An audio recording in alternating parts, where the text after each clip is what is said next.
when we're on the right path. And that's counterintuitive. But remember, we've spoken about it recently, just how our neuro pathways really get deeply entrenched and it becomes very, very comfortable. It becomes rutted. And that's so great for healthy patterns in our life. But we have to say, well, I need to course correct or I need to deviate here, and it's going to be uncomfortable. We can actually disrupt ourselves in a healthy way. We can actually allow ourselves to see, am I leaning on this as a crutch? Is this serving and supporting me? Or is this something that is going to really drag me down in the long run?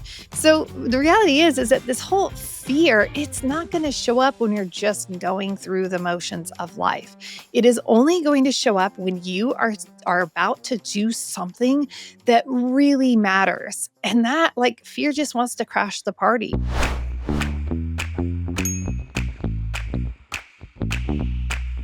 Hey there, Wishmaker. Before we jump in, I want to let you know that this episode kicks off a special 7-part series focused on mindset, building courage, and confidence. And each of these episodes is going to be packed with insights and simple steps that you can take to build your inner strength you need to move from dreaming to doing. So I want you to just think, I know these feelings. I know that feeling when we're standing on the edge of something new, whether it's starting a business or having a tough conversation or finally putting yourself out there. Fear sneaks in and it whispers, maybe this isn't for you. But the truth is that fear, it's actually a sign you're on the right path. So I know this because when I've made every transition with this podcast, when I've transitioned from being a public school teacher into residential real estate, into homeschooling my kids, right? I've made so many different transitions. And at every single one of those transitional moments, there is this fear that like sets in and it's really super uncomfortable. Right now, my family in real time is looking to make a geographic move. And it's not a massive geographic move, but it is a big move. And there is a lot of fear, doubt, and uncertainty that comes in. And so I want you to know that these experiences aren't something that just go away, but having the right tools in your toolbox can help you navigate these fears, doubts, and insecurities with more confidence and allow you to take the steps you want to take to live the life you were created to live. And so that's why this 7-part series isn't just going to be oh, hey, you. This is real time. Hey, Julie's in the trenches. We're all here together. We are all navigating then the lasso of fear together. So let's go ahead and let's dive into this week's episode. And let's just start right with the whole concept of, why does fear even show up? And, what I have discovered is that fear usually shows up when we're on the right path. And that's counterintuitive. But remember, we've spoken about it recently, just how our neuro pathways really get deeply entrenched and it becomes very, very comfortable. It becomes rutted. And that's so great for healthy patterns in our life. But we have to say, well, I need to course correct or I need to deviate here and it's going to be uncomfortable. Some of you know that, or you've heard me talk about, I released, I love cocktails so much. And Super Rad Steve is such an amazing craft mixologist. But I actually gave up alcohol altogether. And that's not me trying to say like everyone should do this. That was just something that I made a decision for my life. My friends still drink around me. It's not a big deal. It's almost like when someone goes on to keto or something like that, right? It's like, cool. Okay. That's your choice. And so in that process, I noticed that I can see, and one of the reasons I did it was to be able to see where are the ruts that I am really creating in my life? What is this habit doing in my life? And when we start to shift it, it's it really reveals a whole lot to us. So for me, I can think about lots of tangible things in my life. For you, maybe it's not a cocktail, but maybe it's grabbing that coffee in the afternoon or on the way to work in the morning where it's like, no, this is my ritual. I have to do it. So when we challenge those rituals that we have, we can actually disrupt ourselves in a healthy way. We can actually allow ourselves to see, am I leaning on this as a crutch? Is this serving and supporting me? Or is this something that is going to really drag me down in the long run? Because ultimately, we need that inner resilience and that inner confidence to be able to navigate life's course that is going to toss us around. Because that's just a fact. It will toss you around.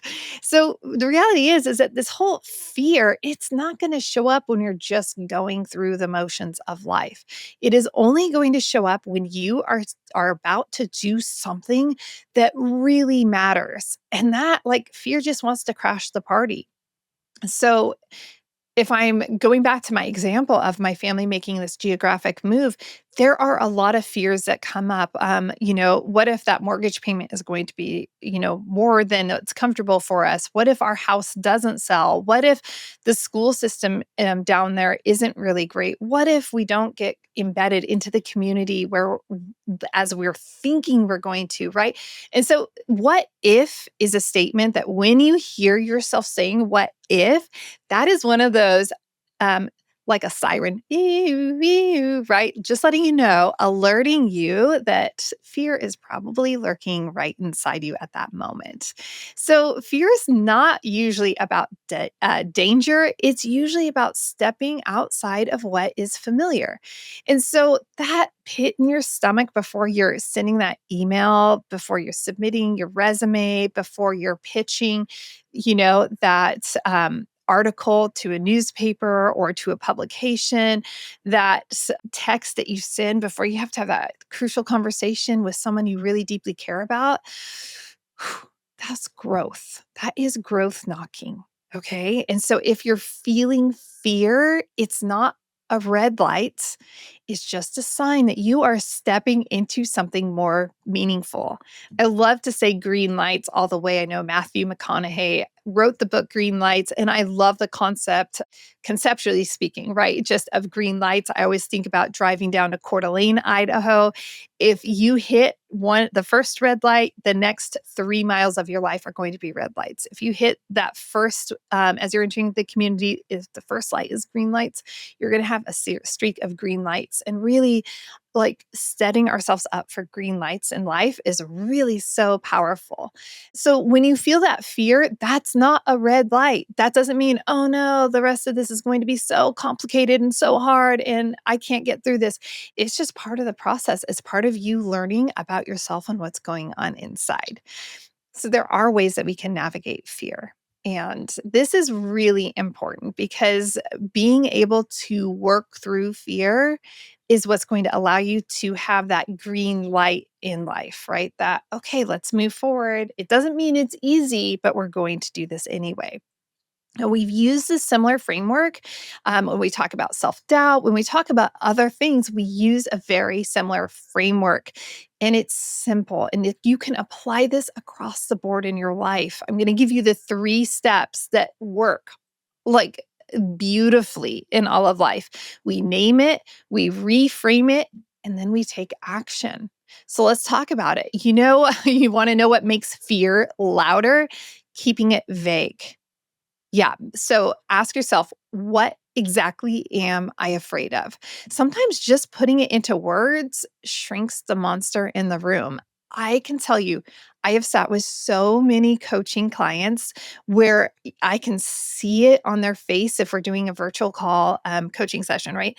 I can see it on their face. And if we're not virtual, I can still see it because I can picture my client through the phone. And it's like, okay, we'll just draw out what it is. And when they start saying it out loud, they start to hear it. And I can actually feel them energetically shift, even through a phone call. I can feel the energy shifting and the fear dissipating. It's no longer the boogeyman, the something's lurking in the closet or under the bed. It's like, oh, that is what I'm afraid of. I've had a client recently who needed to navigate, and this happens often with my clients where they are navigating difficult situations with partnerships and such. And this client had to read between the lines and in this relationship and see things for what they were. And really, this client is such a good human being. It did not want to see anything in the negative light. And in the conversation, is actually able to step back and see things for what they were, see things at face value. And face value, it's neutral. It doesn't have a positive or negative. It just is what it is. And we have to be able to do that. When this client stood back and saw things at face value, it was like, okay, I am not a bad person for having this conversation or for putting these boundaries in place or for removing myself from this partnership altogether. And so it's really important to be able to see things, to name it for what it is. Now we want to reframe it. So, instead of seeing fear as that stop sign, red light, what if we try this? What if we see fear as we're stepping into something important? So, going back to that client, it was really important because there were a lot of resources being allocated into this partnership situation, into this other branch of business that could have gone deeper. And instead of continuing down that path, it was like, okay, this is actually going to distract me and derail me from really where I need to be pouring my time, talents, and all of my resources. And this is actually going to create a lot of liability just by way of how this other person carry and conducts themselves. So it's really important that we allow ourselves to reframe things. Now, you might not be dealing with a partnership in a business sense of things, but this happens in all sorts of relationships that we have to navigate. And then it also happens when we're trying to step into maybe that new position or into something within our community. We might be afraid. Well, what is that family going to think if I start getting more involved at church? Or what are these people going to think if I advocate against this? Don't tell me that you haven't wanted to speak really loudly and clearly your opinion and your perspective on something with the school board or HOA or on politics or like we all, you probably have some area in your life where it's fear. And so I want you to just think like reframe it. Am I putting myself in this position and saying, "Oh, I'm a mean person if I say," a lot of times people will say that. They will shift their self-image and see themselves in a negative light when they're trying to do something really good in life and for the world. And it's like, actually, is that accurate? Is it an accurate vantage point? Is this actually destructive? Is this actually selfish? Is this actually self serving? Is this actually push against those things? So, when we surface what the fear is and we name it, then we can start piecing apart the pieces, the smaller pieces that we're afraid of, right? And we can reframe it and say, well, actually, no, this is very much not self serving by advocating to the school board. Maybe there are some books that you're like very concerned about. By just simply raising this concern, I'm now a voice for a lot of parents who don't have the courage and confidence to have this difficult conversation or to put their face out there in this way. And so I'm doing something that isn't just serving me. This is serving other people. It's protecting people, in your opinion, and such, right? So you want to just like step back, reframe it, and then we act. We take action. Fear doesn't leave before you start. Fear is going to try to drag you down every single step of the way. But as you take steps of action, fear gets quieter and quieter and quieter. You can ask me how I know. Even in the last several months of transitioning from full time real estate investing, and well, I should say, mostly full time real estate investing because I've been coaching alongside in tandem, but shifting into full time coaching because I believe that's where I'm going to be of greatest service to humanity and to the world. But that's a scary shift to make. quite frankly, and some of you invest in Three Keys investments. And so I had to work through a lot of mental barriers to say, where's this fear? Well, I'm afraid that my investors are going to think that I'm abandoning them. Okay. Am I really abandoning them? No, I'm not abandoning them because I'm going to see every investment through until disposition, until we sell it, until everything is completed. I'm not abandoning anything. Okay. So that's not accurate. So that fear is not accurate. I'm going to think they're going to think I'm a flake. No. Are you flaking out or are you gaining more clarity? Okay, well, actually, I'm gaining more clarity. I've been doing both of these things. Can you see that thought process?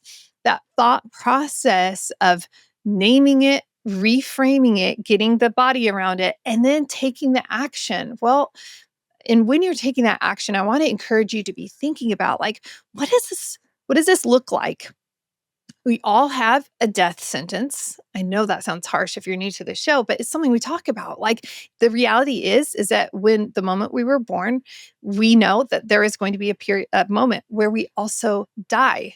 And so we want to make sure like, okay, well, I'm in this middle moment right now. If I'm at the end of the timeline of my life, what do I want to look back on? And for me, being vertically aligned, using my heartbeats that I've been entrusted with from God, I want to make sure I want to show up to heaven and be like, yeah, God, I laid it all out, man. I wasn't afraid and I decided to follow you even when I was afraid. So, for those of you who do share faith, and if you don't share faith, you might be inspired by this, but I will tell you that so much of my clarity, courage, and strength comes from my faith. It's like, well, if I know that I am acting in line with what I believe I'm being called to do, then I can have the confidence and the certainty that even if it gets scary and gross, and even if it looks like it's coming off the rails and falling apart, that ultimately it's going to be okay. And that's where so much of I am like, at the end of the day, this is all going to be okay. So I want you to remember that taking action is critical and important. Yeah, I could just go down. I haven't shared this for a while with you, Wishmaker. And so I want to remind you that fear is something that was my Achilles heel my entire life. I should say until I was in my late 30s.